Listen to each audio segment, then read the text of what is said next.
Assalamualaikum warahmatullahi wabarakatuh. Kami dari kelompok 5 akan mewawancarai salah satu seorang pengusaha laundry. Sebelum wawancara dimulai, perkenalkan, saya Muhammad Samil Akimuddin, nomor absen 29. Saya Ardio Mandala Saputra, absen 9. Saya Fernandito Cornelis Gosyen, absen 17. Saya Ayu Dwi Agustin, absen 13. Saya Sally Putri Nurlandari, absen 33. Baiklah, tanpa lama-lama langsung kita mulai ke wawancaranya.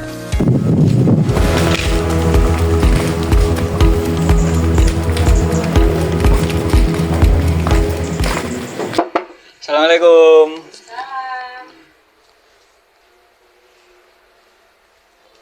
Maaf Bu, mengganggu ini waktunya sebentar. Kami dari sekolah dapat tugas untuk mewawancarai seorang yang memiliki usaha. Apakah Ibu berkenan sebagai narasumber? Oh ya, boleh. Ya. Sebelumnya boleh perkenalan dulu gak Bu? Ya boleh, silakan. Namanya siapa Bu? Nama saya Ibu Ijriah. Ini Desa Kauman, RT 2 RW 2. Nama saya Ijriah Mukaroma. Saya lahir dan besar di kota Jepara. Saya lahir pada tahun 1984. Saya 2 bersaudara, saya dan kakak saya. Ekonomi keluarga kami tergolong ekonomi menengah ke bawah. Meskipun demikian, saya termasuk anak yang mandiri. Pendidikan pertama saya di TK Aisyah Abbas 1 Jepara. Kemudian melanjutkan di SD Muhammadiyah selama 6 tahun. Kemudian melanjutkan di SMP Negeri 5 Jepara selama 3 tahun. Dan pendidikan terakhir di SMA Islam Jepara selama 3 tahun. Alhamdulillah, selama pendidikan saya termasuk siswi yang berprestasi dan mandiri. Selama pendidikan setiap pulang pergi ke sekolah dengan jalan kaki. Dari kehidupan kami sangat banyak hikmah yang saya ambil sehingga bisa menjadi pelajaran hidup saya ke depannya. Jika kita belum beruntung di kehidupan masa lalu, maka kita harus berjuang untuk masa depan yang lebih baik.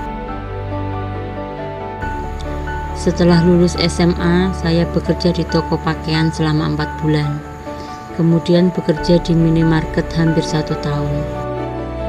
Kemudian saya menikah di tahun 2004. 1 tahun pertama saya dikaruniai seorang putri, hanya usia 4 bulan.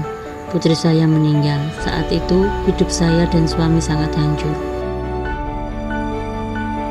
Setelah 3 tahun, Allah menitipkan rezeki kepada kami seorang putri cantik yang lahir pada tahun 2008. 5 tahun kemudian, Allah menitipkan lagi putri cantik yang lahir di tahun 2013. Kemudian awal tahun 2015, Allah menitipkan kami kembali seorang putri cantik, sehingga anak kami menjadi 3. Dalam kurun waktu itu, keadaan ekonomi kami naik turun karena kami perintis bukan pewaris. Kami tidak berhenti berjuang keberuntungan hidup kami. Pekerjaan apapun saya coba, dari dagang makanan ringan dan es di depan rumah, kemudian membuka warung kelontong kecil, kalau pagi jualan buah di pasar. Karena keterbatasan modal sehingga usaha saya tidak berjalan lama. Kemudian di tahun 2016 saya mencari keberuntungan dari rumah ke rumah, menawarkan jasa setrika. 1 tahun saya bekerja sebagai jasa setrika dari rumah ke rumah. Karena anak yang masih kecil-kecil, di awal tahun 2017 saya mencoba keberuntungan di rumah, menerima jasa setrika. Dengan berjalannya waktu, dari mulut ke mulut pelanggan saya bertambah. Kemudian di akhir tahun 2017, saya memutuskan untuk memberi nama untuk usaha saya. Namanya Asila Laundry, yang saya ambil dari nama ketiga putri saya, dengan harapan usaha ini semakin maju dan berkembang, karena usaha ini adalah ladang rezeki untuk anak-anak saya. Alhamdulillah, dari yang awalnya modal nekat dan niat yang bulat, yang awalnya hanya setrika plastik 1 dan parfum botol kecil, sekarang sudah punya meja, rak laundry, mesin cuci 3. Hasilnya bisa untuk menghidupi keluarga kecil saya setiap harinya. Harapan saya, usaha laundry ini bisa buka ruko di pinggir jalan, sehingga Asila Laundry bisa berkembang menjadi laundry yang besar, yang punya cabang di mana-mana. Tapi saat ini saya sudah sangat bersyukur, sudah sampai di titik ini. Apa saja sih layanan yang Ibu tawarkan di laundry ini? Di sini bisa melayani cuci setrika, cuci basah, setrika saja, cuci karpet, bantal, guling, bisa. Jenis ya, Bu. Ya. Terus bagaimana sih cara mengelola keuangan bisnis laundry Ibu dan apa saja tips yang bisa dipelajari pemula? Waduh, untuk saat ini untuk masalah keuangan saya masih lost ya, belum begitu termanage, benar-benar masih belajar. Saya di sini masih betul-betul belajar. Yang penting untuk bisa putaran setiap hari itu ada kebutuhan parfum, terus sabun, terus buat bayar yang jasa setrika kan saya juga pakai orang buat bantu setrika sih. Itu yang penting setiap hari bisa untuk putaran itu, sisanya bisa dibuat untuk kehidupan sehari-hari. Terus tips-tips untuk pemula yang ingin buka bisnis laundry bagaimana, Bu?